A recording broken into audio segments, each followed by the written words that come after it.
இப்போ தரிசிக்க போகிற ஆலயம் கொல்லாபதி மாரியம்மன் கோயில்.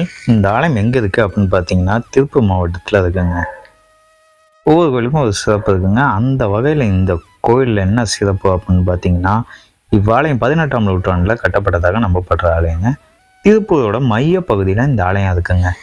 திருப்பூர் கொல்லாபதி மாரியம்மன் கோயில் அப்படின்னா தமிழ்நாட்டில் மிகவும் பிரபலமான சக்தி வாய்ந்த அம்மன் கோயிலில் இதுவும் ஒரு கோயிலுங்க.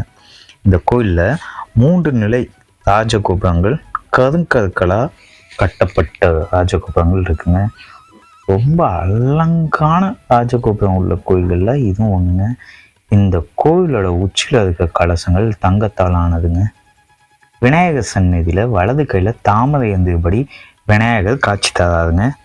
தீர்வு, தொழில், அதுக்கப்புறம் உடல்நலக் கோளாறு, இந்த மாதிரி எதுவாக இருந்தாலும் இந்த விநாயகர் பரிபூர்ணமாக சரி பண்ணுறாரு அப்படின்னு நம்பப்படுதுங்க. நவகிரக சந்நிதியில் பார்த்திங்கன்னா நவகிரகங்களுக்கு தனித்தனி சன்னதிகள் அமைக்கப்பட்டிருக்குங்க. ஜாதக தோஷம், கிரக தோஷம் போன்றவற்றிற்கு பரிகாரம் தலமாகவும் இது விளங்குதுங்க. ஒவ்வொரு வருஷமும் மாசி மாதம் 10 நாள் திருவிழாவாக இங்கே வெகு விமர்சனையாக கொண்டாடப்படுது. திருவிழாவோட முக்கிய நிகழ்வாக பூப்பல்லாக்கு அலங்கார உருவம் நடைபெறுதுங்க.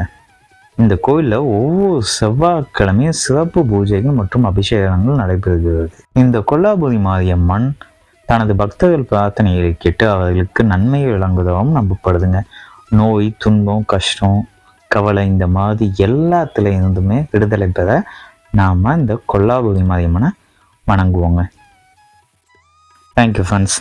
இந்த மாதிரி இன்ஃபர்மேஷன் வேணும்னா மறக்காமல் நம்ம சேனலை சப்ஸ்கிரைப் பண்ணுங்கள். தேங்க்யூ ஃபார் வாட்சிங்.